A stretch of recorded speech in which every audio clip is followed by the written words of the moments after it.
मैं असदुल्ला खान हूं और मेरे साथ मोहम्मद जुबैर साहब मौजूद हैं, साबिक गवर्नर सिंध, सीनियर सियासतदान है पाकिस्तान के। बहुत शुक्रिया मोहम्मद जुबैर साहब, खुश आमदीद प्रोग्राम में। जुबैर साहब, इससे पहले कि मैं जो आज के मौजूआत हैं और सवालात हैं उसकी तरफ आऊँ, असद उमर साहब के हवाले से बड़ी तशवीश हुई बहुत से लोगों को आज उनकी सेहत के हवाले से। उनको जब जिस तरह से अस्पताल ले जाया जा रहा था, आप बता सकते हैं कि उनकी सेहत अब कैसी है? अब तो वो हॉस्पिटल ज़ाहिर है वो कोलैप्स हो गए थे लो ब्लड प्रेशर की वजह से, तो उस कोर्ट में तो उनको अस्पताल लेके जाया गया, वहाँ सारे टेस्ट हो गए, अल्लाह का शुक्र है सब क्लियर है और उनको रिलीज भी कर दिया। चलिए, बहुत अच्छी बात है। जुबैर साहब, आज कानून, लेकिन आपने चूंकि असद उमर का पूछा है तो आज आपने मैं अपना अगर कहना की इजाजत दें आप कि मतलब एक शरीफ आदमी है बेसिकली, कोई गद्दार नहीं। अब गद्दारी के वो पर्चे कटे हुए हैं, दहशतगर्दी के पर्चे कटे हुए हैं, हर 10 दिन के बाद कोर्ट कचहरी में जाना है। मतलब 1.5 साल हो चुके हैं भाई, बस करते हैं यार। अभी मुल्क को आगे लेके जाने का ये तरीका होता है, मतलब थोड़ा सा तो मतलब ख्याल करना चाहिए भाई। अगर आपके पास कोई है एविडेंस तो आप जो भी आपने सजा देनी है सजा देना। ये कौन सा तरीका है मुल्क को आगे लेके जाने का? सन 50 की दहाई में भी यही होता था और अब 2024 में भी यही हो रहा है। और हम मुकाबला करते हैं बैठ के कि कौन ज्यादा खराब था, कि ये वाली हुकूमत ज्यादा खराब है या पिछली हुकूमत ज्यादा खराब थी। क्योंकि आज जो वजीर और सारे लोग हैं इंक्लूडिंग द प्राइम मिनिस्टर वो यही कहते हैं ना, जब मैं जेल में था तो मुझे ऐसे रखा गया था। तो भाई आपने सीखना था ना, आपने क्या, आप जद्दोजहद कर रहे थे ना बकौल आपके सिविलियन बालादस्ती की। तो अगर आपने यही सब कुछ करना था, उसमें भी 100 गुना इजाफा करके करना था, तो फिर तो मेरे जैसा शख्स तो बिल्कुल बेवकूफ था उस जद्दोजहद में हिस्सा लेने के लिए। जी जुबैर साहब, आप जिस तरह से असद उमर साहब की बात करें, आज रऊफ हसन साहब की जमानत हुई है। तो रऊफ हसन साहब जो है उन पर मुकदमा है कि उन्होंने बारूदी मवाद की फाइनेंसिंग जो है वो उसमें उनका कोई लेन देन में उनका मामला था और उनसे कोई बारूदी मवाद का जुड़ा हुआ मामला है। और एक और दहशतगर्द को भी पकड़ा हुआ है जो मीडिया कोऑर्डिनेटर हैं, और उनका मामला ये है कि वो शॉपर में बारूदी मवाद लेकर जा रहे हैं। तो ये सब चीज़ें भी तो हो रही हैं। मतलब आप ये एक बयान, और आप हर रोज की बुनियाद पर लोगों से मिलते हैं ना, कई लोगों से पहली दफा मिलते हैं, कई लोगों को आप सुनते हैं टीवी पर या पब्लिक फिगर्स होती हैं, तो ज्यादातर तो हमारा असेसमेंट सही होता है ना कि अच्छा आदमी है, शरीफ आदमी बेसिकली, जियाला नहीं है, बहुत बड़ा गलत लैंग्वेज नहीं यूज करता है, सो ऑन, चाहे उसका पॉलिटिकल मौके से आप बिल्कुल डिसएग्री भी करें। अब मवाद लेके जाना और इस किस्म के, मतलब वही मैं कह रहा हूँ ना, सन 50 में भी ऐसे ही केस बनते थे, बिल्कुल ऐसे केस बनते थे, सन 80 की दहाई में भी ऐसे बनते थे, और 2024 में भी। सो हमने आगे का सफर नहीं किया, हम पीछे जा रहे हैं। और आज आप किसी वजीर को जब इंटरव्यू करेंगे, आज के वजीर को, तो वो कहेगा आपको याद है राना सनाउल्लाह के साथ क्या किया था? भाई तो हम मुकाबला करना था, हम ये जद्दोजहद कर रहे थे कि हम आके उनसे भी ज्यादा बड़े फैसिस्ट बन जाएंगे। तो ये अफसोसनाक बात है। मैं तो जाहिर सी बात है सोच भी नहीं सकता कि रऊफ हसन साहब मवाद लेके और उसमें इस किस्म की चीजों में इन्वॉल्व होंगे। I mean, I can sometimes disagree with his political views. जिस तरह से आपने जुबैर साहब कहा कि 50 साल पहले भी यही हो रहा था और अब भी यही हो रहा है, तो उस दिन जज साहब ने कुछ दिन पहले ये रिमार्क्स भी दिए। उन्होंने कहा कि कभी शॉपर का रंग ही तब्दील कर लिया करें, हमेशा हर FIR में नीला शॉपर होता है मुलजिम के हाथ में, और कोई आपने नाम लिखना हो फर्जी तो अबू बकर होता है या हुज़ैफा होता है, कोई तीसरा नाम ही ढूंढ लिया करें। तो इतनी इनोवेशन भी तो नहीं हो पा रही, इतनी भी नहीं इनोवेशन हो पा रही, बिकॉज अहलियत नहीं ना, इनकॉम्पिटेंस है। केस बनाना है, जल्दी जल्दी बनाना है, गलत बनाना है, झूठ की बुनियाद पर बनाना है, 2 नंबर हरकतें करनी है, और वो समझते हैं कि जी जब तक हम ये करेंगे नहीं तो हम हुकूमत में नहीं रहेंगे। जैसे हमने कोई अच्छे काम करने शुरू कर दिए, ओपोनेंट्स को, पॉलिटिकल ओपोनेंट्स को, मीडिया को, जुडिशरी को अच्छे तरीके से ट्रीट करना शुरू कर दिया, तो फिर शायद हमारी हुकूमत नहीं रहेगी। तो अगर ये थिंकिंग है और ऑब्जेक्टिव सिर्फ ये है कि कुछ हो जाए, कुछ हो जाए, हमने हुकूमत में रहना है, चाहे हमारे पास मैंडेट हो या ना हो, चाहे हमें लोगों को झूठे केसेस बना के अंदर बंद करना पड़े, चाहे उसमें ख्वातीन हो शामिल, जिस तरह यास्मीन राशिद हैं, 75-76 साल की हैं, कैंसर सर्वाइवर हैं, और मतलब या तो ये ना कि कोई फैसले हो जाएं कि जी आप ये फैसला आपने आ गया और पता चला कि जी वो पता नहीं किस चीज में इन्वॉल्व थे। तो at the end of the day जब हम पूरी हिस्ट्री में मुड़ के देखते हैं और पिछले 2 साल में मुड़ के देखते हैं तो what has been achieved? Nothing has been achieved. क्या पाकिस्तान आगे गया इन चीजों से या पीछे गया? पीछे गया, बहुत ज्यादा पीछे गया है। पाकिस्तान की कोई किसी दुनिया में फॉरेन इन्वेस्टमेंट क्यों नहीं आता? फॉरेन डायरेक्ट इन्वेस्टमेंट क्यों नहीं आता? इसी वजह से नहीं आता कि आपकी हरकतें ऐसी होती है और हमें समझ ही नहीं आती है। सही है। जुबैर साहब, आज एक कानून साजी हुई है, सुबह कौमी असेंबली से पास हुआ, फिर सेनेट से भी ये मंजूर हो गई है। सुप्रीम कोर्ट का फैसला आया, बज़ाहिर ऐसा लगता है कि सुप्रीम कोर्ट के फैसले को गैर मौसर करने के लिए कानून साजी की गई है। अब तहरीक इंसाफ कह रही है हम इसे दोबारा लेकर जाएंगे सुप्रीम कोर्ट के अंदर। ये इससे महाजराई का तासुर उभर रहा है, आपके ख्याल में ये तासुर दुरुस्त है कि तनाव बढ़ रहा है एग्जीक्यूटिव और जुडिशरी के दरमियान? मेरा ख्याल है तनाव बढ़ नहीं गया, वो बिल्कुल वो सैचुरेशन पॉइंट पर आ गया है, वो बॉइलिंग पॉइंट पर आ गया है, जहां उस तनाव के वजह से अभी तो देखें सुप्रीम कोर्ट इस वक्त छुट्टियां हैं, तो वो जो 8 जजेस जिन्होंने फैसला सुनाया था वो जब वापस आएंगे और उनको ये जाहिर है फॉलो तो कर रहे होंगे कि पार्लियामेंट ने ये पास किया। एक मुझे देखें पीपल्स पार्टी और PMLN बड़ी जोशीली तकरीरें भी करते हैं। मैं किसी को एग्जाम्पल दे रहा था, असदुल्ला अगर आप इजाजत दें, कि ये ऐसे ही है कि एक स्टूडेंट है BA या MA का, वो एडमिट कार्ड हमारे जमाने में होता था, पता नहीं आजकल क्या होता है, एग्जाम्स के लिए एडमिट कार्ड मिलता था जिसमें रोल नंबर वगैरह होता था। अभी पहले आपने स्टूडेंट को एडमिट कार्ड नहीं दिया और फैसला करके नहीं दिया कि एडमिट कार्ड नहीं देना, और फिर वो जब स्टूडेंट को फिर किसी तरह से कहा अच्छा चले आप आ जाना एग्जामिनेशन देने के लिए, और वो जब पहुंचा 9 बजे तो उसको अंदर नहीं घुसने दिए एग्जामिनेशन हॉल में, और फिर बड़ी बहस लड़ाई झगड़े के बाद उसको 10 बजे अंदर आने दिया, और वो 3 घंटे का जो पर्चा था उसमें 1 घंटा गुजर गया और वो फिर भी फर्स्ट आ गया, उसके मार्क्स भी नंबर 1 आ गए। लेकिन आपने कहा नहीं, ये 9 बजे दाखिल होना था, ये 10 बजे क्यों आया? अभी पहले आप उनको रोका, आपने जानबूझ के रोका। पहले एक फैसला जनवरी 13 का गलत फैसला आया, बिल्कुल फ्रॉड के बेसिस पर फैसला आया, सबसे बड़ी पॉलिटिकल पार्टी से आपने वो छीन लिया।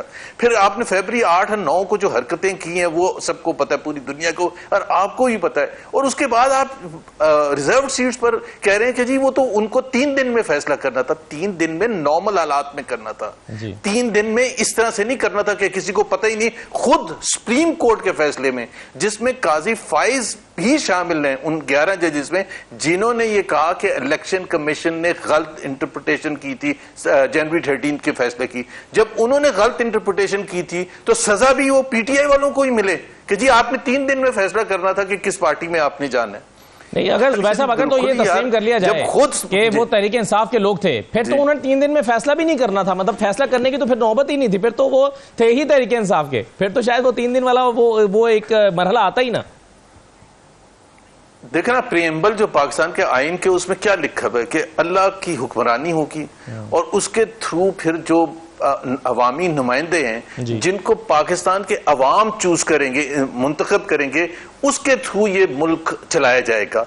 अब जो जितने हजारों लाखों करोड़ों लोग थे जो निकले उस दिन और उन्होंने उस 90 लोगों को या 85 लोगों को वोट डाला तो 150 को था, बट चले जो डिक्लेयर हुए उनको क्या सोच के डाला था उन्होंने? सलमान अकरम राजा को क्या सोच के डाला था? गौहर साहब को क्या सोच के डाला था?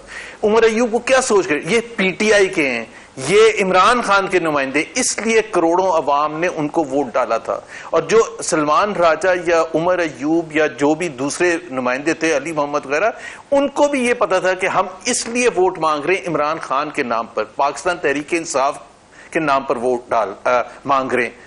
जब शक ही नहीं है और फिर आप कह रहे हैं कि जी वो फैसला आपने नहीं किया। भाई सारी मुश्किलात आपने पैदा की हैं। जैसे मैंने एग्जामिनेशन की एग्जांपल दी है कि एग्जाम में आप कहें कि जी 9 बजे दाखिल होना था, भाई 9 बजे तो आपने नहीं दाखिल होने दिया था एग्जामिनेशन हॉल में। उसकी सजा उनको क्यों दें, स्टूडेंट्स को जो कि जिनको फिजिकली रोका गया कि आप नहीं जा सकते, और जब घंटे के बाद आपने अलाउ भी कर दिया फिर भी वो पर्चे में नंबर 1 आए और आपने कहा नहीं इनका मानेंगे नहीं क्योंकि ये 9 बजे नहीं आए थे। सही है। तो सर अब इस सारी सूरत हाल में जिसमें आप कह रहे हैं कि तनाव, बल्कि ये तो सैचुरेशन पॉइंट आने वाला है, अब ख्वाजा आसिफ साहब भी इसको भांप रहे हैं और वो कहते हैं वो कॉन्स्टिट्यूशनल मेल्ट डाउन की बात कर रहे हैं। ये कॉन्स्टिट्यूशनल मेल्ट डाउन, पाकिस्तान के हालात पहले ही अनसर्टेनिटी से दो चार हैं। आप तो इकोनॉमिस्ट भी हैं और आप समझते हैं कि कारोबारी तबका पूरा देख रहा है बैठ के कि वो अपनी इन्वेस्टमेंट्स को रोक के बैठा हुआ है। पाकिस्तान में लोग जो इंटरनल इन्वेस्टमेंट है वो नहीं कर पा रहे हैं। तो ये कॉन्स्टिट्यूशनल मेल्ट डाउन की तरफ जब इशारा हो रहा है तो ये किस किस्म का मंजरनामा होता है इसमें? बहुत ही मतलब देखे ना, ये तो बिल्कुल वो होता है कि लास्ट स्टेज जब आ जाता है, एक सिविलियन हुकूमत है, उसके सबसे सीनियर वजीर, सबसे सीनियर सियासतदान जब खुद एक्नॉलेज कर रहे हैं मेल्ट डाउन का मतलब ये है कि सब कुछ खत्म हो गया। अब ये है कि हबड़ दबड़ और जिसका जो जोर चलेगा उसके हिसाब से अपना काम इस मुल्क में चलाएगा। अगर जब तक हमारी हुकूमत है हम जबरदस्ती बैठ सकते हैं, चाहे कोर्ट जो भी फैसला देता रहे। अगर 8 मेंबर सुप्रीम कोर्ट के कहेंगे जज तो हम उनका फैसला नहीं मानेंगे। तो ये this is a breakdown of the constitution. इस वक्त को कॉन्स्टिट्यूशन की अमल दरामद तो बिल्कुल खत्म हो गई है। और ये जो आज जो बिल पास हुआ है इसने तो एक और नई चीज पैदा कर दी, एक और नया एक चीज पाकिस्तान के आइन में आ गया है कि अगर सुप्रीम कोर्ट फैसला करे उन बुनियाद पर जो पाकिस्तान के आइन में कहा गया है, अगर फैसला आपके खिलाफ आए तो आप बाद में जाके कोर्ट पार्लियामेंट में चेंज करते हैं। पार्लियामेंट में आप पहले अगर ये लिखा होता कि रेड लाइट में आप नहीं जा सकते और कोई चला गया था तो उसको सजा से रोकने के लिए आप बाद में चेंज कर दें कि रेड लाइट पर जा सकते हैं, रेट्रोएक्टिवली उसकी इंप्लीमेंटेशन कर दें। ये तो इस तरह से तो कोई कानून का इतलाक हो ही नहीं सकता। आपने जब आपकी मर्जी होगी आप चेंज कर देंगे। जब आपकी मर्जी थी पिछले साल आपने पंजाब में इलेक्शन नहीं कराने थे 90 दिन में और आपने केपी में नहीं कराने थे तो आपने नेशनल असेंबली से रेजोल्यूशन पास कर दी थी कि जी हमारे पास फंड्स नहीं है, हमने तो बजट में रखा ही नहीं था, और फिर सिक्योरिटी नहीं है, लॉ एंड ऑर्डर नहीं हम सपोर्ट कर सकते। सो ये तो बिल्कुल ही पाकिस्तान का ये मेल्टडाउन तो आज उन्होंने एक्नॉलेज किया है ख्वाजा आसिफ ने। ये तो 2 साल से आपने कॉन्स्टिट्यूशन को उठा के एक डस्टबिन में फेंका हुआ है, उसको जैसे मर्जी आप इस्तेमाल। जब 224 की खिलाफवर्जी हो रही थी, इलेक्शन कराने का सुप्रीम कोर्ट कह रही थी और 90 दिन में इलेक्शन नहीं हो रहे थे, तो कॉन्स्टिट्यूशन मेल्टडाउन तो शायद वो भी था। लेकिन जुबैर साहब ये तो बिल्कुल ऐसे ही है, जो रेट्रोस्पेक्टिव इफेक्ट है कि माजी से तलाक कर दें, ये तो ऐसे ही है कि फुटबॉल के मैच में कोई शख्स गोल करे और गोल होने के बाद आप गोल पोस्ट उठा के कहीं और रख दें और कहें कि नहीं अब से नहीं बल्कि 2 घंटे पहले से गोल पोस्ट जो है वो चेंज हो चुकी है। तो ये तो इसी तरह की सूरत हाल हो जाएगी। चेंज हो चुके हैं, बिल्कुल बिल्कुल। और वो जो 2 गोल एक टीम ने किए थे वो तो माने ही नहीं जाएंगे क्योंकि गोल पोस्ट तो हमने चेंज कर दिया अब, और जो 1 गोल हमने किया था वो माना जाएगा क्योंकि हमारे लिए गोल पोस्ट वही है। तो मतलब ये तो बिल्कुल ही मज़ाक़ खेज है। और दूसरी बात ये देखें, थोड़ा सा हमें आसपास अपने कंट्रीज को देखना चाहिए कि अफगानिस्तान में जो गनी साहब थे, अब्दुल गनी साहब, वो किन हालात में लास्ट मोमेंट पर भागे थे जहाज में बैठ के। श्रीलंका में 2 साल पहले क्राइसिस आया था तो आपने देखा था कि वो कैसे जहाज में बैठ के भाग गए थे।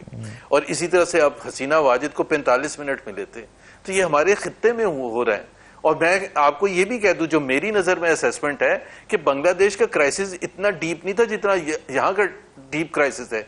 वहां कम से कम मईशत अच्छी चल रही थी, सब कहते थे, आप सब कहते थे ना कि बांग्लादेश कहाँ कितना आगे चला गया, तो मईशत के हवाले से तो वो ज्यादा अच्छे थे। लेकिन उन्होंने प्रूव ये किया कि जब तक फंडामेंटल राइट्स नहीं होते, आजादी, ये हक नहीं होता आपको अपना नजरिया पेश करने का, अगर आपको जुडिशरी के फैसले अगर आप एक्सेप्ट नहीं करते, और सबसे बढ़ के अगर आप चोरी करके इलेक्शन अगर आप बैठ गई हैं और आपने 2/3 मेजोरिटी भी अवामी लीग की ले ली है, तो फिर भी चाहे वो कुछ लोग कहते हैं कि जी वो तो 15 साल के बाद उनके साथ हुआ था। बात यह है कि चाहे 6 महीने के बाद हो, 1 साल के बाद हो, 5 साल के बाद हो या 15 साल के बाद, फिर इसी डिस्ग्रेस से जाना पड़ता है और सारा जो खुमियाजा होता है, जो भुगतना पड़ता है, वो अवाम को भुगतना पड़ता है। आज जो लॉलेसनेस की हालत है या कोई कॉन्स्टिट्यूशनल फ्रेमवर्क इस वक्त बांग्लादेश में नहीं है, वो इसी वजह से नहीं है। आप समझ रही हैं कि 15 साल हो गए तो अब 15 साल और 5 साल ऐसे गुजार देंगे। तो हमारे रूलर्स को भी कुछ सोचना चाहिए, समझना चाहिए कि ये इनएविटेबल है, ये होगा, डिस्ग्रेस के साथ बाहर जाना पड़ेगा।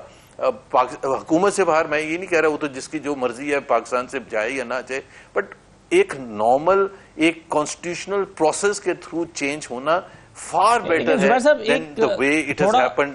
जी, वो आज से महीना पहले बांग्लादेश में भी ऐसी सूरत हाल थी, और जाहिर है हम अपने यहाँ तो कमेंट करते हुए थोड़ा सा झिझकते हैं लेकिन बांग्लादेश की आर्म फोर्सेस को, मेरा ख्याल है आर्मी चीफ को, जनवरी के जब इलेक्शंस हुए थे और उसमें खुल्लम खुल्ला धांधली हुई थी और सारे ऑपोजिशन को बंद कर दिया गया था, तो मेरा ख्याल है अगर उस वक्त वो कान में जाके प्राइम मिनिस्टर के कहते कि जी ये इस तरह से ना इलेक्शन करवाएं, तो वो ज्यादा अच्छा होता है और बांग्लादेश के लिए, हसीना वाजिद के लिए और बांग्लादेश की फौज सब के लिए वो ज्यादा बेहतर चीज होती।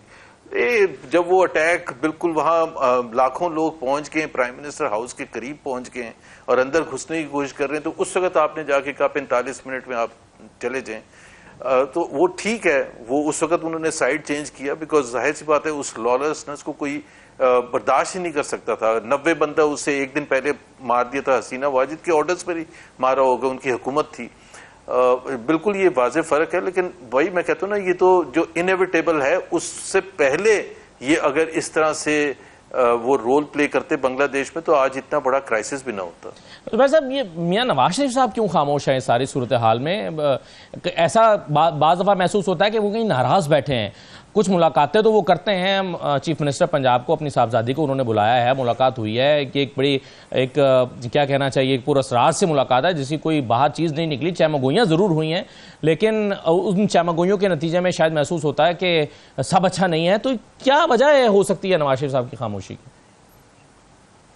देखिए, सब अच्छा तो नहीं है और मियाँ नवाज शरीफ ज़ाहिर है 40-42 साल से सियासत में 3 दफ़ा वज़ीर आज़म बन चुके हैं, चीफ मिनिस्टर रह चुके हैं, पॉलिटिकल इंसाइट जानते हैं, तो उनको भी पता होगा कि सब अच्छा नहीं है, बल्कि उनको ये भी पता होगा कि बहुत ज़्यादा ख़राब है, सूरत हाल बहुत ज़्यादा ख़राब है। जो वज़ीर बोलते हैं लोग वो सुनते होंगे, देखते होंगे, जो मईशत की हालत है, जो महंगाई है, जो बिजली के हवाले से जो क्राइसिस है, क्राइसिस ऑफ नन डिलीवरी है, हुकूमत बिल्कुल हाथ पांव उसके काम बिल्कुल ऐसे है कि जी हम अब कुछ नहीं कर सकते, हाथ उठा दिए हैं। एहसन इकबाल साहब कहते हैं कि जी अगर किसी के पास कोई सोल्यूशन है तो हमें आके बताए। मतलब मसाइल की एक भरमार है। बलोचिस्तान में अगर आप क्राइसिस देखें, वो दूसरी नोयत का क्राइसिस है, सीरियस क्राइसिस है। जो गवादर में जिस तरह से सब कुछ हुआ और वो बहुत अरसे से मिसिंग पर्सन्स के हवाले से क्राइसिस चल रहा है। केपी में जो बन्नू में हुआ, दूसरी जगह पर हुआ, लॉ एंड ऑर्डर की सिक्योरिटी सिचुएशन, तो जाहिर सी बात है तो सब तो अच्छा नहीं है, बहुत ज्यादा खराब है। अब ये भी उनको पता होगा कि ये इस हुकूमत के पास इसके सोल्यूशन भी नहीं है। सो कितने अरसे तक ये लटके रहेंगे और जमे रहेंगे इस हुकूमत को आगे बढ़ाने के लिए? जाहिर सी बात है अगर सोल्यूशन नहीं है और मुश्किलात में इजाफा हो रहा है। एक मैं आपको सिर्फ एग्जांपल देना चाहता हूँ, क्योंकि मोहम्मद औरंगजेब साहब ने आज प्रेस कॉन्फ्रेंस में एक स्टेटमेंट दी और बड़ी मीनिंगफुल स्टेटमेंट दी कि आज से 2 साल पहले आपको पता है सैलाब आया था और एक हुकूमत पाकिस्तान ने यूनाइटेड नेशंस के साथ मिलकर एक बाहर एक कॉन्फ्रेंस बुलाई थी कि ताकि इमदाद मांगी जाए डोनर से, दूसरे दोस्त ममालिक और दूसरे इदारों से। उसमें $9 बिलियन के प्लेजेस हुए थे। उस पर आज औरंगजेब साहब ने कहा कि उसका कोई पैसा इसलिए नहीं आया कि जो हमने अपना काम करना था, कि हमने जाके प्रोजेक्ट्स बताने थे, प्रोजेक्ट या एक लाइन में नहीं बताने थे। आप जो हमारा काम था कि भाई ये प्रोजेक्ट है, ये उसकी फाइनेंशियल वायबिलिटी है, ये उसके डिटेल्स प्रोफेशनल वर्क है और इसके लिए इतना पैसा हमें इस वक्त में चाहिए, वो हमने किया ही नहीं। ये बकौल औरंगजेब साहब के। तो हमने जब वो नहीं किया, अब देखे ना $9 बिलियन जो आने थे उसका फायदा किसको होना था? आपको याद होगा कि जब ये पूरी टीम गई थी, मरियम औरंगजेब साहबा थी, प्राइम मिनिस्टर साहब थे, बाकी सारे लोग गए थे, आके इसको बड़ा सेलिब्रेट किया गया था और कहा गया था $9 अरब और तासुर ये दिया गया था कि पाकिस्तान की इकोनॉमी शायद इससे संभल जाएगी। हालांकि उस वक्त भी ये बात हो रही थी कि भाई इसमें पहले आपको कुछ काम करना पड़ेगा और फिर उसके नतीजे में वो सब होगा। तो इसको तो प्रॉपर्ली सेलिब्रेट किया गया। मैं वही कह रहा हूँ ना, हाँ उस वक्त सेलिब्रेट, लेकिन देखो ना करोड़ों लोग जिन्होंने सफर किया और खासतौर पर वो जिनको घर जिनके चले गए, जो रोड पर आ गए थे, जिनके लिए खाना पीना नहीं था, जिनके लिए कुछ और सहारा नहीं था, तो फायदा तो उनको होता ना, करोड़ों लोगों को, कि $9 बिलियन आते, रिकंस्ट्रक्शन होती, रिहेबिलिटेशन होती, ये सारी चीजें होती, लेकिन वो नहीं आए। तो ये इतनी कैजुअल अप्रोच है। अब वो उन्होंने तो कह दिया, जाहिर है वो तो रिस्पॉन्सिबल नहीं है, वो उस वक्त थे नहीं, लेकिन आज उन्होंने सबके सामने एडमिट भी कर लिया कि ये एक बात है। आज से कुछ 2 महीने पहले मुसद्दिक मलिक साहब जो कि एक सीनियर मिनिस्टर है, पढ़े लिखे मिनिस्टर है, उन्होंने शहजाद इकबाल को इंटरव्यू में कहा कि वो जब उनसे पूछा गया कि ये जो बाहर से आप लोग कह रहे थे कि इतने पैसे आ जाएंगे, 25 बिलियन, 50 बिलियन, 100 बिलियन, तो वो क्यों नहीं आ रहे? तो उन्होंने कहा कि सरकार के पास इतनी अहलियत नहीं है कि वो पेपर वर्क कर सके। हमने उनके बकौल हमने रियलाइज किया कि सरकार के पास अभी पहले आप चाय की दुकान भी कोई खोलता है ना तो वो पहले सोचता है कि क्या क्या चाहिए, चीजें चाहिए होंगी, प्यालियां चाहिए, बर्तन चाहिए, लोग चाहिए, चाय बनाने के लिए मटेरियल चाहिए, कुर्सी टेबल चाहिए, फिर जाके वो साल के बाद बंद इसलिए नहीं करता कि जी वो तो हमारे पास हमने तो कुछ किया ही नहीं था।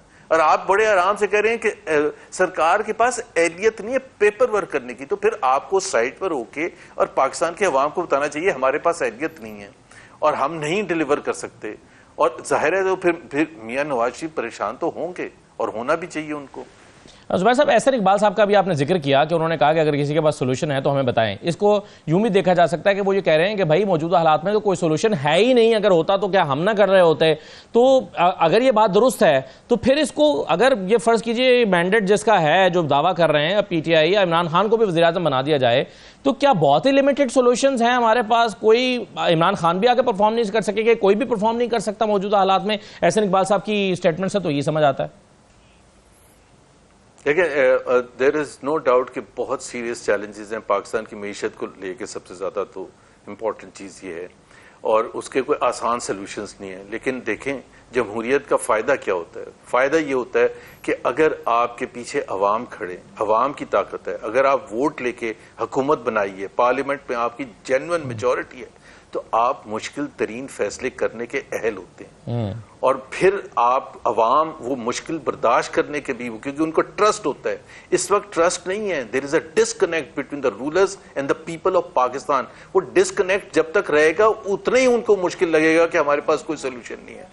तो जब तक आप एक ट्रस्ट बहाल नहीं करते, और बहाल होने का एक ही तरीका है कि अगर आपके पास मैंडेट नहीं है तो आप साइड पर हो जाएं और फिर उनको आने दें जिनके पास मैंडेट है। और या तो फिर आपने हाथ नहीं खड़ा करना चाहिए था, इलेक्शन से पहले वादे और बड़ी बड़ी बातें नहीं करनी चाहिए थी। दूसरी बात मैं रिमाइंड करवा दूं कि इस हुकूमत को आए हुए 2.25 साल हो चुके हैं, 2.5 साल हो चुके हैं। कल परसों वजीर आजम साहब ने 2 टास्क फोर्स, जो उनके बकौल और बिल्कुल सही उन्होंने आइडेंटिफाई किया, 2 सबसे बड़े चैलेंजेस हैं, एक FBR में रिफॉर्म्स लाने और दूसरा पावर सेक्टर में रिफॉर्म्स लाना। अब ये हम तो चीखें मार मार के मेरे जैसा बंदा थक गया, पाकिस्तान को क्या करना है, रिफॉर्म्स रिफॉर्म्स रिफॉर्म्स। अप्रैल 2022 में जब आप आए थे तो उस वक्त आपको ये टास्क फोर्स रिफॉर्म्स के लिए बनानी चाहिए थी। 2.25 साल 2.5 साल के बाद आपको एहसास हुआ कि पावर सेक्टर तो बड़ा खराब है, उसको ठीक करने के लिए हमें रिफॉर्म्स चाहिए। तो आपने एक टास्क फोर्स बना दी कि वो रिफॉर्म्स करेगा। इसी तरह से आपने टैक्स सेक्टर में किया।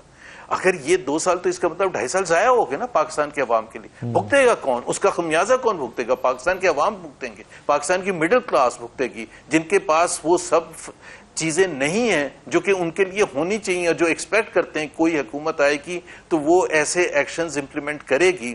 अभी आपने जैसे पावर सेक्टर की मैं आप एक एग्जांपल दे दें तो भाई, आप डिस्ट्रीब्यूशन कंपनीज के जो लॉसेस हैं वो मैं आपको बता दूं कि बकौल औरंगजेब साहब के 1 ट्रिलियन रुपीस का लॉस है तकरीबन, और उससे ज्यादा जो पब्लिक सेक्टर एंटरप्राइजेस हैं, उसमें आधे से ज्यादा जो लॉस है ना, आपको मैं बताऊं, वो डिस्ट्रीब्यूशन कंपनीज का है। आपने 2 साल पहले आके बोर्ड ऑफ डायरेक्टर्स लगाए, वो सारे 2 नंबर, सारे सिफारशी, और नतीजा ये निकला कि लास्ट ईयर का जो लॉस था तकरीबन 500 बिलियन से ज्यादा का लॉस था।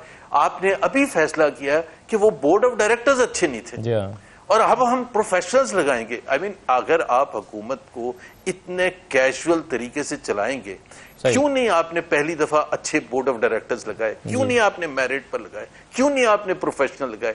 क्यों नहीं आपने प्राइवेटाइजेशन की तरफ इकदाम किए? तो नन ऑफ द थिंग्स। बिल्कुल सही है। FBR में के चेयरमैन ही देखें तो 10 साल में कितने चेयरमैन तब्दील हुए हैं, ये फिगर्स ही देख के हम हैरान रह जाएंगे। और ये IPPs में भी अगर गौर एजाज शोर ना मचाते हैं, कोई मीडिया शोर ना मचाए, और ये जो एक धरना हो रहा है, ये सब चीजें ना हो तो हुकूमत तो शायद अभी भी आज भी खामोश बैठी थी। बहरहाल बहुत शुक्रिया जुबैर साहब, कुछ बातें रह गई वक्त की किल्लत की वजह से, इंशाल्लाह फिर आपको ज़हमत देंगे। बहुत शुक्रिया प्रोग्राम में शिरकत करने के लिए। एक छोटा सा ब्रेक लेते हैं नाज़रीन, ब्रेक के बाद वापस आएंगे। तो आज जो पहले कौमी असम्बली और फिर सेनेट से होने वाली जो कानून साजी है, जिस पर तहरीक इंसाफ बहुत इस पर रद्दमल का इजहार कर रही है, लेकिन हुकूमत कह रही है कानून साजी हमारा हक है। असल में क्या हुआ है और सुप्रीम कोर्ट के साथ क्या इस कानून साजी के नतीजे में कोई तनाव में इजाफा हो सकता है? एक छोटा सा ब्रेक लेते हैं, ब्रेक के बाद हमारे साथ मेहमान मौजूद होंगे, आप हमारे साथ रहिए।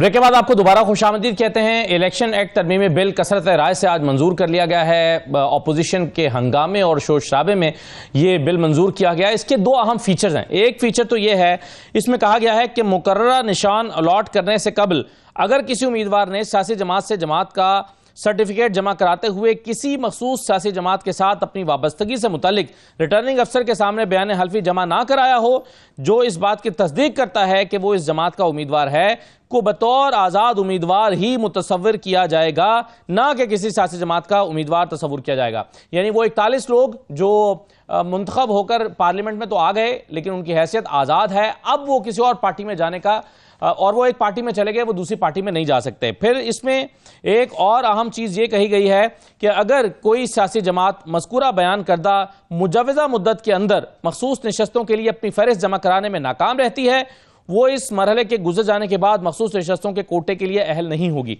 यानी जो डेट थी उसमें अगर आपने मखसूस नशस्तों के लिए फॉर्म जमा नहीं कराया, लिस्ट जमा नहीं कराई, तो बाद में आपको यह मौका नहीं दिया जा सकता। अगरचे पहले भी कानून में ये चीज़ें इसी तरह से मौजूद हैं, लेकिन मजीद क्लैरिटी के लिए बिल लाया गया है। अब इस पर बहस पार्लियामेंट में आज ये होती रही है कि यह बिल कानूनी है या आईन और कानून के मुताबिक है या नहीं है। तो इसमें आज़म नज़ीर तारड़ साहब का, जो इस ज़ाहिर है वज़ीर कानून है और इस पर हुकूमत की तरफ से एक तरह से नुमाइंदगी कर रहे हैं, वो ये कहते हैं कि जी पार्लियामान का हक है कि वो कानून साजी करे। सुनिए आज़म नज़ीर तारड़ साहब ने क्या कहा है। कानून साजी मैं बारहा कह चुका हूँ, इस मुअक्कर और मोअज़्ज़ज़ ऐवान का प्रेरोगेटिव है, इख्तियार है, और ये कानून साजी अल्लाह के 100 नामों के नीचे खड़े होकर मैं कह रहा हूँ आइन की रूह के ऐन मुताबिक है, ये अनकॉन्स्टिट्यूशनल नहीं है। इनके 81 लोगों ने अल्लाह ताला को हाजिर नाजर जान के ये हलफनामा दाखिल कराया। इनका ताल्लुक तरीके इंसाफ से नहीं है, सुन्नी इत्तेहाद काउंसिल से है। तो भाई किसी एक बात पे खड़े हों।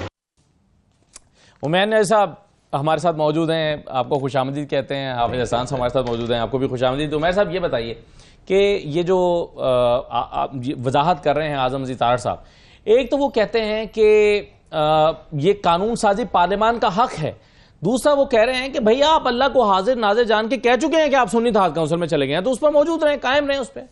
अच्छा, पार्लियामान का बेशक बुनियादी हक है जो भी लेजिस्लेशन करना, और कोई इदारा नहीं है जो लेजिस्लेट कर सके, ठीक है, ये बिल्कुल। मगर जिस तरह से लेजिस्लेशन हुए, लेजिस्लेशन को आप कॉन्स्टिट्यूशन के टच स्टोन पे हमेशा टेस्ट करते हैं कि आया ये लेजिस्लेशन एक वैलिड लेजिस्लेशन है कि नहीं है, क्या ये टेंटेड है, क्या ये कलरफुल एक्सरसाइज ऑफ जुरिस्डिक्शन कर रहे हैं। ये सारी चीज़ें किसने देखनी है? कोर्ट्स ने देखनी है। अभी इस वक्त इस लेजिस्लेशन लाने का मकसद क्या है, और एक ऐसी लेजिस्लेशन ला रहे हैं जिसके ज़रिए ऑब्जेक्टिव क्या है कि आप 12 जुलाई वाली जजमेंट का इफेक्ट अनडू करना चाहते हैं, और साथ ही साथ एक इलेक्शन का अमल जो 8 फरवरी को हो गया है उस पर रेट्रोस्पेक्टिवली कानून को अप्लाई करना चाहते हैं, जबकि लेजिस्लेशन का इफेक्ट कभी भी रेट्रोस्पेक्टिव नहीं हो सकता। ये दोनों इस तरह से नहीं हो सकता, क्योंकि देखें एक इलेक्शन के अमल में जा चुके थे, इलेक्शन के अमल पे जो कवायदो ज़वाबित थे वो ही गवर्न करेंगे। नेक्स्ट इलेक्शन के लिए तो ये हो सकता है अगर कर सके। दूसरा जो बुनियादी लकूना है, देखें ये एक्ट में अमेंडमेंट की जा रही है, ये अगर आइनी तरमीम होती ना, अगर ये आर्टिकल 51 में तरमीम ला रहे होते फिर तो हम कह देते हाँ जी ये ठीक है कि जी प्रोपोर्शनल रिप्रेजेंटेशन सिस्टम के अलावा भी कोई सिस्टम हो सकता है। इनडायरेक्टली ये वो चीज़ करना चाह रहे हैं जो कि आइन इन्हें इजाज़त नहीं देता। आर्टिकल 51 को किधर लेके जाएंगे? प्रोपोर्शनल रिप्रेजेंटेशन का सिस्टम इस मुल्क में राइज है, आइन आपका कहता है, और आइन कहता है कि हर पार्टी को अपने हिस्से के मुताबिक रिजर्व सीट्स मिलेंगी। रिजर्व सीट्स कोई ये देखें ना, कोई बाउंटी तो नहीं है, कोई लूट का माल तो नहीं है, माले गनीमत तो नहीं है जो आप अपनी मर्जी से तकसीम कर दें।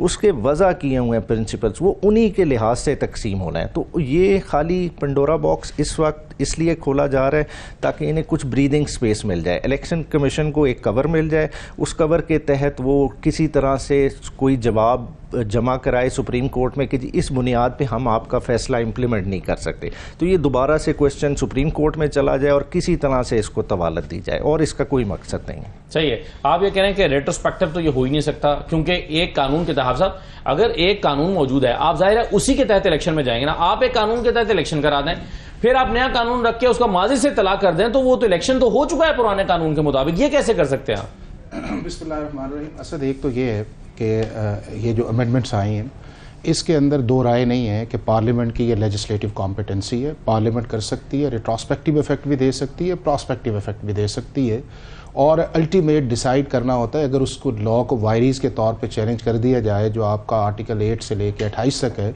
तो ये काम हमारी कोर्ट्स का है, चाहे वो हाई कोर्ट है या सुप्रीम कोर्ट है, वो देखती है कि क्या ये touch stone on the fundamental rights हैं या नहीं है। और अगर वो समझती हैं कि ये लेजिस्लेशन ठीक है तो वो कहते हैं इंट्रा वायरीज है, और अगर वो नहीं होती तो अल्ट्रा वायरीज है। एक तो इसका ये एस्पेक्ट है।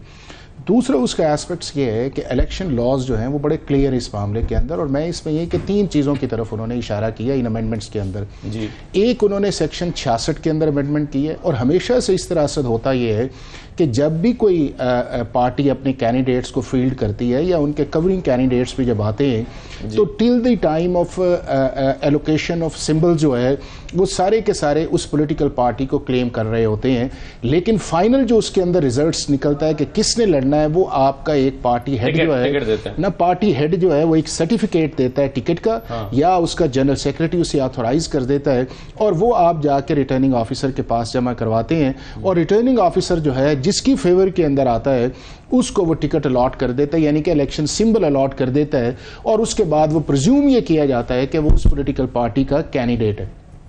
अब ये दूसरा उसके अंदर जिसकी तरफ आपका है जी, वो ये है कि अगर आपने जो एलोकेशन ऑफ रिजर्व सीट्स का प्रोसेस है उसका भी प्रोसेस जो है वो आपके रेगुलर जो रिटर्निंग ऑफिसर्स के शेड्यूल्स है उसके मुताबिक शुरू होता है, जो सेक्शन 57 के अंदर इलेक्शन एक्ट के अंदर है। एक तरफ आप डायरेक्ट इलेक्शन का शेड्यूल इशू करते हैं, दूसरी तरफ आप रिजर्व्स का इशू करते हैं, और रिजर्व्स के अंदर आपका सेक्शन 104 अप्लाई करता है कि आपने उस प्रोसेस के अंदर जो है रिटर्निंग ऑफिसर्स को आपने देना है, और देने के बाद जो है आप उसको चेंज नहीं कर सकते। और फिर अगले इस केस में तो तहरीक इंसाफ ने लिस्ट जमा कराई हुई है, लेकिन सुन्नी इत्तेहाद काउंसिल ने नहीं कराई हुई, तो अब जो 39 लोग तहरीक इंसाफ के मान लिए गए हैं इलेक्शन कमीशन की तरफ से, कम से कम 39 के अगेंस्ट तो मखसूस नशस्तें मिल जानी चाहिए तहरीक इंसाफ। नहीं, वो अब तीसरी में वो आ जाती है डिक्लेरेशंस की। आर्टिकल 51 के अंदर ये है कि अगर कोई शख्स जो है एक दफा डिक्लेरेशन दे देता है एज ए इंडिपेंडेंट कैंडिडेट के तौर पे, तो वो उस डिक्लेरेशन को रिवर्स नहीं कर सकता। ये आर्टिकल का अब आपने इशारा, अब हुआ ये है कि इस वक्त 2 तरह के कैंडिडेट्स हैं। एक वो कैंडिडेट्स हैं कि जिन्हें बजाते खुद उन्होंने डिक्लेयर किया अपने आप को कि हमारा पीटीआई से ताल्लुक है, और उसके बाद वो जीते, लेकिन उनके पास जो था पार्टी ऑथोराइजेशन कोई नहीं थी। दूसरे वो कैटेगरी है कि जिसके अंदर उन्होंने इलेक्शन लड़ा, उन्होंने एज ए कोई पार्टी डिक्लेयर नहीं की, और वो चले गए, जीत गए, और जब मामला आर्टिकल 51 के नीचे आया फॉर प्रोविंशियल असेंबली और नेशनल असेंबली है, तो उन्होंने वहां पे जाके सारों ने यकमुश्त जो था वो एसआईसी को ज्वाइन कर लिया, जो पीटीआई बैक कैंडिडेट थे। जब उन्होंने उसके अंदर कैंडिडेट्स कर दिया तो फ्रॉम डे 1 वो कंट्रोवर्सी स्टार्ट होती है, और वो होती है कि एसआईसी जो है वो एज ए पीटीआई के प्रॉक्सी के तौर के ऊपर जब वो ज्वाइन कर लेती है, तो उस वक्त फिर वो इलेक्शन कमीशन के अंदर 22 फरवरी को चले जाते हैं कि हमें सीट्स दी जाएं, और फिर मामला चलते चलते जो है वो पेशावर हाई कोर्ट से सुप्रीम कोर्ट के अंदर जाता है। अब उसके अंदर ये है असद कि अगर 39 को आप मान लें कि पीटीआई के ही कैंडिडेट्स बैक्ड हैं, लेकिन क्या वो 39 जो हैं वो एज ए पॉलिटिकल पार्टी की जो डेफिनेशन है आर्टिकल 51 के अंदर, क्या ऐसी पार्लियामेंट्री पार्टी है कि क्या उस पार्लियामेंट्री पार्टी की बुनियाद पे आप ले सकते हैं? तो उसका जवाब ये है, उसका जवाब ये है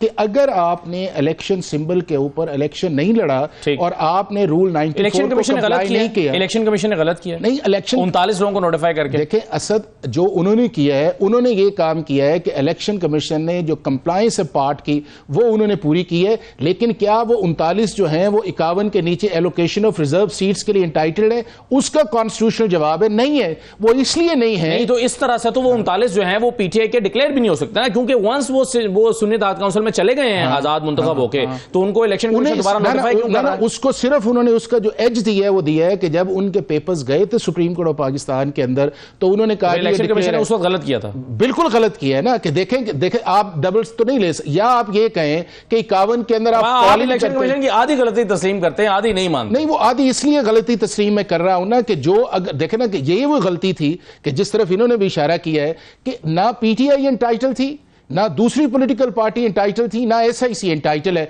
अगर इलेक्शन कमीशन ऑफ पाकिस्तान जो है इन दूसरी पॉलिटिकल पार्टीज को सीटें ना देता और ये पॉलिटिकल पार्टीज ना जाते तो आज सुप्रीम कोर्ट के अंदर ये कंट्रोवर्सी आई नहीं थी। फिर ये है कि एंटाइटल है या नहीं, देखिए किसी को भी नहीं मिलनी चाहिए। अगर 51 के अंदर आप उस क्वालिफिकेशन के अंदर नहीं आते तो देखिए असल सीट 266 से, ये ओवर एंड अबव है। हाउस एक इनका जो नुक्ता है ना हाफिज साहब का वो ये है कि आपने फर्ज करें आपके 4 लोग जो हैं उन्होंने तहरीक इंसाफ के लिए टिकट की ख्वाहिश का इजहार किया और वो इलेक्शन में उतर गए, उनमें से आपने किसी एक को टिकट देना था। आपने फर्ज कीजिए इस सिनेरियो में किसी एक को अनाउंस भी किया कि ये हमारा बैक्ड बाय PTI है, लेकिन जीत वहां से कोई और गया, वो भी PTI ही का था। अब वो पार्लियामेंट में आ गया, सुन्नी इत्तेहाद काउंसिल को ज्वाइन कर लिया, अब आप चाहते हैं कि उसको PTI का मान लिया जाए, हालांकि वो बैक्ड बाय PTI नहीं था, आप तो किसी और को टिकट देना चाहते थे, तो कॉम्प्लिकेशन आ गई।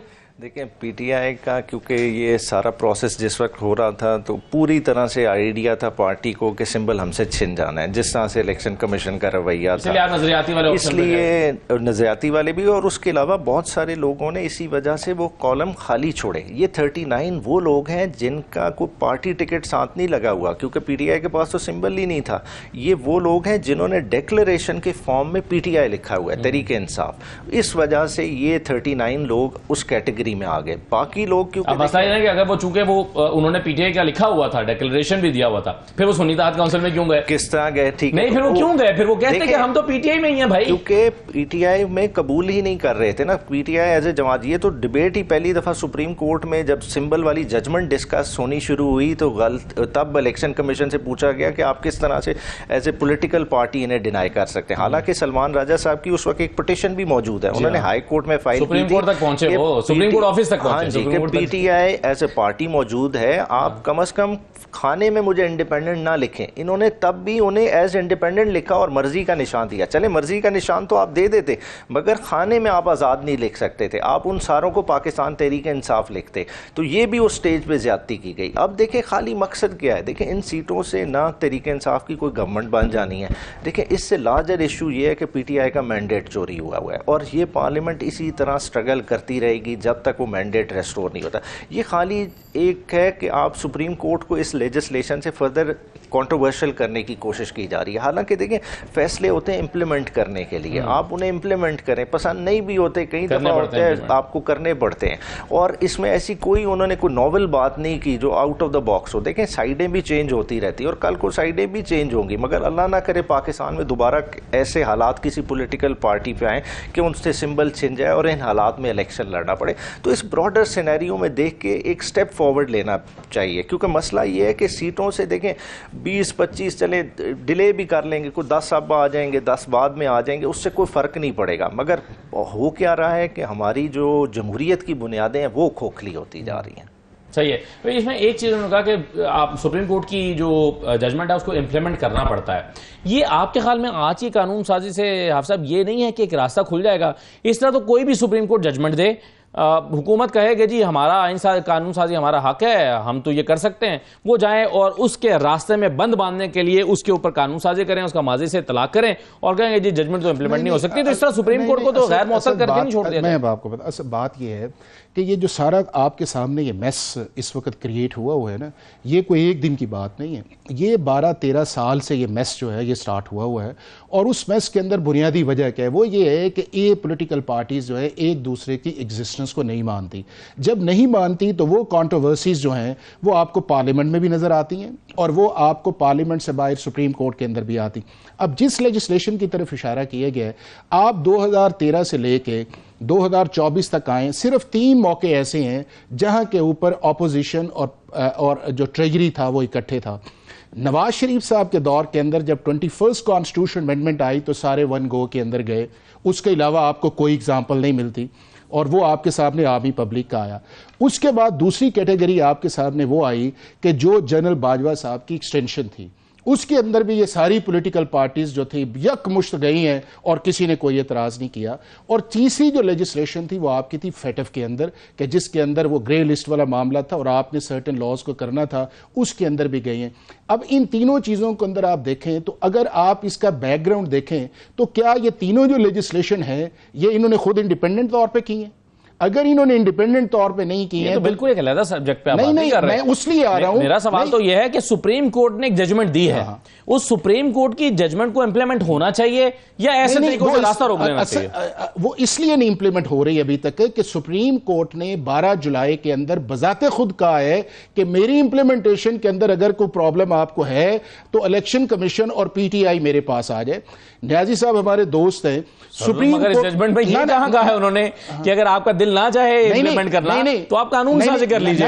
ये कब कहा? ये नहीं, उन्होंने ये कहा है कि हमारा ये फैसला है। उस फैसले के अंदर उन्होंने 2-3 एक उन्होंने कहा कि जी 7 से 10 दिन तक ये चले जाएं, फिर उन्होंने कहा कि 7 दिन के। अच्छा ये बताइए, मैं सवाल सादा करता हूं, क्या कोई हुकूमत सुप्रीम कोर्ट के फैसले को गैर आईनी अज खुद करार देकर उसकी इंप्लीमेंटेशन रोक सकती है? नहीं, तो इस लेजिस्लेशन से कहां लिखा है कि सुप्रीम कोर्ट की जो जजमेंट है उसे नलिफाई किया गया है?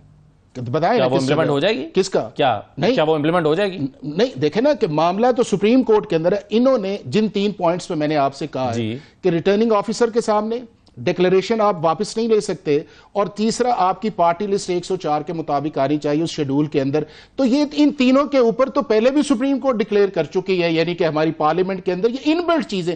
आज तक ये बताएं कि 2002 से लेके 2024 तक अगर किसी शख्स ने डिक्लेरेशन 51 के नीचे किसी पॉलिटिकल पार्टी को दी, उसने वापस लिए? 2002 से लेकर आज तक किसी ने लिए? क्या ये भी हुआ है कि एक पार्टी का बंदा जाता है इलेक्शन कमीशन के पास, कहता है कि मैं फलां पार्टी के प्लेटफॉर्म से इलेक्शन लड़ना चाहता हूं, और इलेक्शन कमीशन कहता है नहीं तुम तो आजाद ही लड़ोगे? अब ये हुआ 2002। यहां पे भी एक मुझे बता, इस पूरे प्रोसेस के अंदर 8 फरवरी यानी कि उस रिटर्निंग ऑफिसर से लेके आज तक कोई एक ऐसा ऑर्डर इलेक्शन कमीशन का बताएं कि जिसके अंदर इलेक्शन कमीशन ने इन कैंडिडेट्स जो थे पीटीआई के, उनके इंडिपेंडेंट का।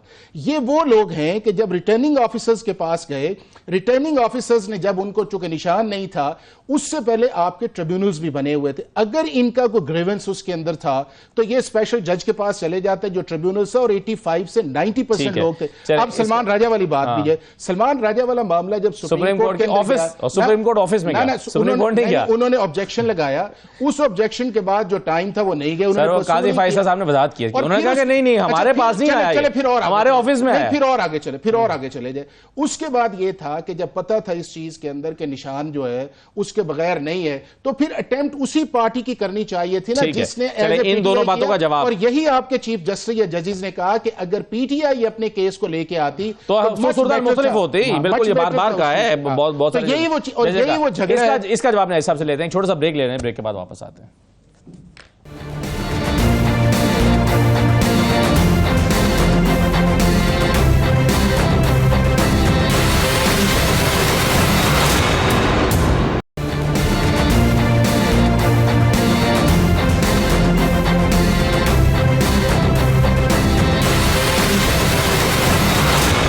दोबारा खुशामदीद कहते हैं उमैर न्याजी साहब। एक तो जब सलमान राजा साहब सुप्रीम कोर्ट के पास गए, सुप्रीम कोर्ट ऑफिस से एतराज़ लग गया, तो ये खुद सुप्रीम कोर्ट ने ऑब्जर्वेशन दी है, काजी फैसल साहब ने भी दी है कि आपको उन एतराज़ात के साथ सुप्रीम कोर्ट आना चाहिए था, आप तो हमारे तक आए ही नहीं है, आपने उसको अपील में आपको जाना चाहिए था।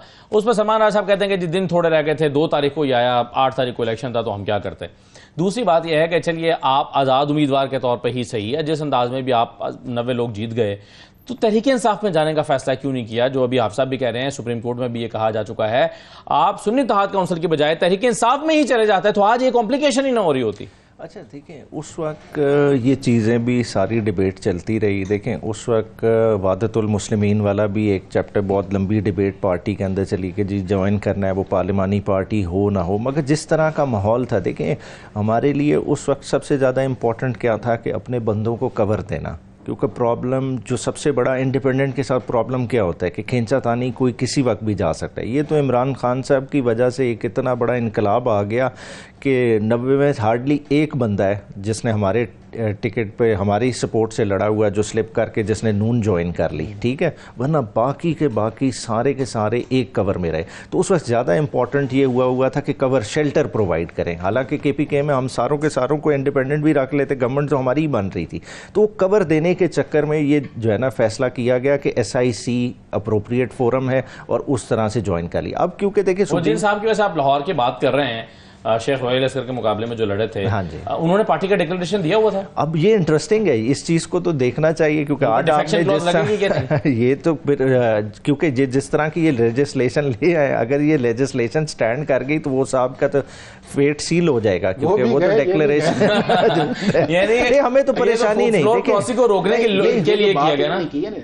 बात ये है कि लीगल कवर या कॉन्स्टिट्यूशनल जो कवर था वो स्टार्ट कर देना चाहिए था जब आपका सेक्शन 57 के नीचे इलेक्शन शेड्यूल इशू आया था, और उसके अंदर किसी को भी कर लेते, 3-4 ऑप्शंस रखते, और उन ऑप्शंस के अंदर फाइनल मोमेंट के अंदर जो था वो एक पॉलिटिकल पार्टी का सिंबल लेके चले जाते। ना असद 104 का इशू बनना था, ना 51 का इशू बनना था, वो कॉन्स्टिट्यूशनल कवर जब 22 को जाके बड़ा आसान है। जमाने में उस वक्त जो हालात थे कोई कवर अवेलेबल ही नहीं था जी। मैं आपके सामने जमात इस्लामी के साथ टॉक्स हुए, हर जगह टॉक्स हुए, देखिए जिस तरह के प्रेशर से उन चीजों को, मतलब हमें पता है, हम उस चीज से गुजर के आए हैं, लोगों के लिए बड़ा मुश्किल था कि लोगों के लिए पार्टी से टिकट लेके अपने घर तक पहुंचना और इलेक्शन कमीशन के ऑफिस तक पहुंचना नामुमकिन हो गया। अगर ये लोग, मैं जाती तौर पर जानता हूं, मोजों में जूतों के अंदर छुपा के टिकट लेकर गए, वो चीज तो छीन ना जाए, वो चीज पहले आ गई। अब जब वो पहली चीज ये थी कि जब इन्हें अंदाजा था इस चीज का कि हमारे पास सिंबल नहीं है और हमें रिजर्व सीट्स मिल नहीं सकती, हमें कवर नहीं है,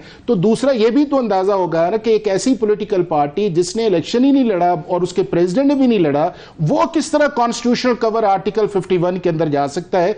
तो 22 तारीख को पहले ही काम ये था कि SIC के बजाय ये खुद जाते। आप बेसिकली ये कह रहे हैं ना कि सुप्रीम कोर्ट का फैसला गलत है? नहीं, मैं ये कह रहा हूं कि अगर ये फैसला तो हो ही नहीं सकता। नहीं, देखें, इस फैसले के अंदर जो बुनियादी तौर पे जो बात की जा रही है वो ये की जा रही है कि PTI इस सारे प्रोसेस का हिस्सा नहीं थी, ना उसने चैलेंज किया, ना अप्लाई किया, और सारी बातों का ख्याल नहीं रखा। आप ये कह रहे हैं ना, चलिए गलत का लफ्ज मैं इस्तेमाल नहीं कर रहा, किसके सुप्रीम कोर्ट ने फैसला करते हुए इन निकात का ख्याल नहीं रखा। नहीं, देखें ना, मैं क्या कह रहा हूं, जो 2 जजेस का फैसला 3 अगस्त को आया है, 2 जजेस ज्यादा होते हैं, 11 जजेस ज्यादा होते हैं। मुझे ये बताएं कि आज से 5-7 साल से हम जितने भी बैठते हैं, सारे लोग पढ़ते हैं, कभी किसी ने जो आपका मेजॉरिटी व्यू है उस पर प्रोग्राम किया है? हम हमेशा ये कहते हो जी डिसेंटिंग के अंदर फलाने जज साहब का जरा नोट पढ़े ना, ये जितने भी आए जजमेंट इंप्लीमेंट होती है, मेजॉरिटी जजमेंट नहीं, तो जो आई हुई है नहीं, वो तो पढ़ के चस्का लेने में बात किया, फर्ज जो मेजॉरिटी आई हुई है बल्ले वाली जजमेंट जो है, उसके बाद हमने चीफ जस्टिस का या सुप्रीम कोर्ट की जितनी इज्जत अफजाई की है, तो फिर आप अभी भी इस चीज के अंदर हैं। ये बात ये है कि जो आपको अच्छा लगता है आप उसे कहते बड़ा जबरदस्त है, और जो आपको अच्छा नहीं लगता, आप चाहे मेजॉरिटी व्यू है या मिनॉरिटी व्यू। अब जो 32 जज हैं, 32 पॉइंट्स जो उन्होंने कहे हैं, जो हमारे 2 जजेस हैं, उसके अंदर चले न्याजी साहब हमारे दोस्त, उनमें से कोई एक पॉइंट बताएं कि जो लीगली उन्होंने गलत कहा। क्या सुप्रीम कोर्ट को 175 या 85 से बाहर जाना चाहिए? जो 8 लोगों की जजमेंट है, नहीं, मैं ये नहीं कह रहा, तो आने देना पहले, फिर ही आप कंपैरिजन कर सकते हैं ना, ये गलत है या वो गलत है। ये चाहिए था 8 को, ये चाहिए था कि 2-3 दिन चाहे और ठहर जाते, एक डिटेल जजमेंट देते, ताकि कोई कॉन्स्टिट्यूशन या लीगल कंफ्यूजन ही ना उस चीज के अंदर आता। आपने एक जनरल से ऑर्डर किया। अच्छा, वैसे तो ये बड़ी दिलचस्प बात है कि काजी फैसल साहब जो चीफ जस्टिस ऑफ पाकिस्तान हैं, honourable chief justice of Pakistan, वो ये कह रहे हैं कि ये जो जजमेंट है इसकी ये डिटेल जजमेंट फौरन आनी चाहिए, और उन्होंने अपने साथी जजेस को इस बात पर कहा भी, और उन्होंने जस्टिस तमीम अल्लाह साहब का अपनी जजमेंट में हवाला भी दिया अपने नोट में। उन्होंने कहा कि जी उन्होंने एक जजमेंट जो है वो बहुत लंबे अरसे तक के लिए, शायद 280-90 दिनों के लिए, उन्होंने कहा कि जी उन्होंने डिटेल जजमेंट नहीं दी। लेकिन ये सब तनकीद करने वाले चीफ जस्टिस काजी फैसल साहब खुद नायब तरामीम वाली जजमेंट जो है वो अभी तक जारी नहीं कर रहे हैं। इसकी क्या वजह है ये मालूम नहीं है। लेकिन उमैर नई साहब, आपकी ने तो खुद भी इलेक्शन को डिले कराने की कोशिश की, और चीफ जस्टिस काजी फैसल ने आपकी साजिश को नाकाम बनाते हुए इलेक्शन शेड्यूल जारी करवाया, वरना आप तो लाहौर हाई कोर्ट में चले गए थे लेकर इलेक्शन को। ये शायद अंडर कंटेम्प्ट नोटिस है अभी। नहीं, बुनियादी तौर पे देखें, जो पॉइंट रेस किए थे आपने, आरओज का रवैया देख लिया, ठीक है। देखें, आरओज इस काम के लिए एग्जीक्यूटिव साइड वाले ट्रेंड ही नहीं होते, कतई नज़र मेरी पिटिशन को भूल रहे हैं। उनकी देखें, जुडिशरी का एक अपना मैकेनिज्म है, अगर जुडिशल ऑफिसर्स करा रहे होते हैं उन्हें कुछ ना कुछ प्रोटेक्शन होती है, फिर उनकी ट्रेनिंग इस तरह से होती है कि उन्हें आप डायरेक्टली उस तरह से अप्रोच नहीं कर सकते, और एक हायरार्की मौजूद है। अगर आरओ सिविल जज है तो ऊपर सेशन जज बैठे, उससे कोई प्रॉब्लम होगी वो फ़ौरन सेशन जज को बताएगा, सेशन जज आगे ऑनरेबल हाई कोर्ट को कम्युनिकेट करते, तो इस तरह से एक चैनल चलता है। एग्जीक्यूटिव वाले बेचारे ऑन देयर ओन होते हैं, जिस एसी बेचारे को उठा लिया ठीक है ना, उसे कहा हाँ भाई ये जारी करो फॉर्म 47, उसकी जरूरत है वो कुछ दूसरी कर सकता है। और इसी तरह हुआ, आज देखें कि रिजल्ट ही मिसमैच है। नवाज शरीफ का अपना हल्का उठा के देख लें, यास्मीन राशिद किधर, नवाज शरीफ किधर, वोट कास्टिंग इन्होंने किधर पहुंचा दी, किस तरह से रिजल्ट लिया। गुजरांवाला में मोस्टली रिजल्ट किस तरह के लिए, एक कमिश्नर रावलपिंडी ने जो विसल ब्लोअर है उसकी बात हमने आज तक वेरीफाई नहीं की, आज तक वो बंदा मंजर आम पे नहीं आया, ठीक है ना। एक आपने उसके चला दिया कि जी उसने तरदीद कर दी, भाई वो चीज़ें प्रोब होनी चाहिए थी। मसला यही है कि उन बेचारों को प्रोटेक्ट करने वाला ही कोई नहीं होता, और उस वजह से आपने देखा कि पूरे का पूरा इलेक्शन कंट्रोवर्शियल हो गया। और आज का मसला नहीं है, देखें हमें हिस्ट्री जज करेगी। जैसे हम फैसलों की भी बात करें, डिसेंटिंग नोट की इन्होंने बात की, ये आगे के लिए काम है। देखें अगर किसी ने जजमेंट को कोई रिव्यू करेगा तो वो अगले आने वाली सुप्रीम कोर्ट करेगी। इसी तरह पॉलिटिकल हिस्ट्री जो हमारी आज की लिखी जा रही है, ये अगली पार्लियामेंट्स इसको जज करेंगी, अगला आपका रिजल्ट हर चीज़ इसको डिटरमिन करेगी। तो इसलिए ये सारा हमारी ये एक वो लॉग बुक में लिखा जा रहा है और इसी पे हमने जज होना है। ऐसे एक सवाल काजी फैसल साहब ने उठाया था उस दिन जिस दिन ये समाअत हो रही थी, उस सवाल का जवाब जो है वो कभी आया नहीं है, तो मैं चाहूँगा कि अगर आप देना चाहें। उन्होंने पूछा था कि is this Niazi related to that Niazi, तो क्या इसका जवाब है? अब देखें नजरियाती तौर पे तो रिलेटेड है, जाहिर बात है, नहीं बाकी तो बस है, ठीक है। सुप्रीम कोर्ट में अगर ये मामला पीछे लेकर जाती है इसको करने के लिए, चैलेंज करने के लिए, क्या मुस्तकबिल देखते हैं? देखिए एक तो ये है कि सुप्रीम कोर्ट के पास बिल्कुल ये जुरिस्डिक्शन है कि वो इसको कर सकती है, और अगर वो जाता है तो वो एक कमेटी के पास जाएगा, कमेटी उस पर फैसला करेगी कि क्या रिव्यू के साथ इसे इकट्ठा करके सुन लिया जाए या रिव्यू से उसे अलहदा कर लिया जाए। लेकिन जो दूसरी चीज़ ये है ना कि जितनी देर तक असद ये पॉलिटिकल पार्टीज़ बैठेंगी नहीं, अब बात हुई रिटर्निंग ऑफिसर, 2008 के अंदर आपके जुडिशल ऑफिसर्स थे और उनके मुतल्लिक फिर जो हमने हंगामा किया, जो से कहा, जिसके ऊपर इफ्तिखार चौधरी साहब ने माफ़ी मांग ली सबसे कि हम आपको बंदे नहीं देंगे। 13 के अंदर जो था फिर आपके दूसरे आ गए, 18 के अंदर आपका मिक्स आ गया कि जिसके अंदर आपके जुडिशल भी थे, दूसरे भी थे। तो हमने उसका क्या हशर किया? बुनियादी तौर पे ये है कि हम इस सारे पॉलिटिकल प्रोसेस के अंदर जो है, जो हमारा इजी टारगेट है हम उसको, तो आप ये कह रहे हैं बेसिकली ये बहरान सियासी जमातों का है, बिल्कुल इनका, और दूसरे से एग्जिस्टेंस नहीं मानते, और जितनी देर तक ये पार्लियामेंट के अंदर बैठ के उसकी सुप्रीमेसी के लिए नहीं करते, ये इस तरह की चीजें। बहुत शुक्रिया आपने बहुत शुक्रिया प्रोग्राम में शिरकत करने के लिए। आज का प्रोग्राम था, इजाज़त दीजिए, अल्लाह हाफिज़।